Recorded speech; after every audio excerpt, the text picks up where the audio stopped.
Look, the officiating has been suspect all year, that's for sure. But in tonight's matchup in Philly against New Jersey, we had possibly the worst call yet. The Flyers would attempt a breakout pass, Poehling misses it, and instead, it's a clear icing, right? Well, to anyone with eyeballs at least it is, but everyone knows you play to the whistle, so listen for it. Clearly a late whistle, and Hathaway absolutely crushed Luke Hughes here. He immediately went down in discomfort and the Devils responded. But listen to that whistle again.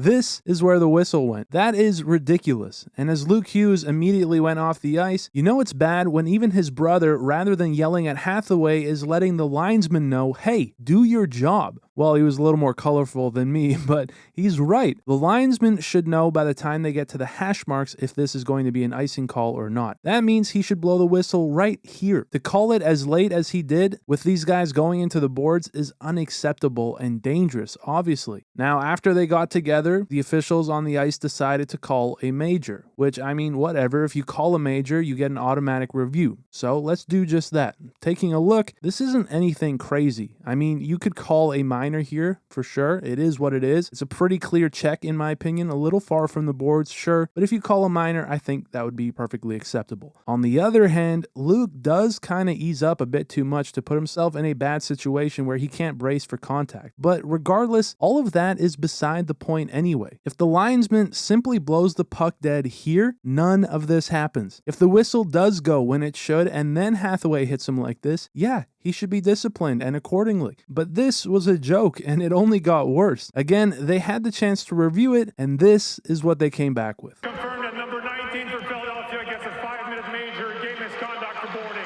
A 5-minute major and a misconduct for boarding. And Torts understandably lost it. He now loses a key player for the rest of the game, and this was just completely botched by the officials on the ice. Now, as for Luke, while it initially looked bad, he was thankfully back on the ice to start the second. A little chat with the official, but as time would soon tell, he was more than just fine. Because after a late third period push from the Flyers with some power play help, would square things up at 3, Forster, getting his second of the year to force overtime, got us to overtime. And it took just 28 seconds. And guess who? Luke Hughes from Brother Jack with his third of the year gets it done quickly. After taking that huge hit earlier in the game, he comes back to score the game winner, securing the victory for the Devils as they took it 4-3. So for any of you Devils fans out there, I'm sure you're glad to see that. But yeah, that's about it for this one. Thank you guys for watching. I appreciate it very much, and I will see you in the next one.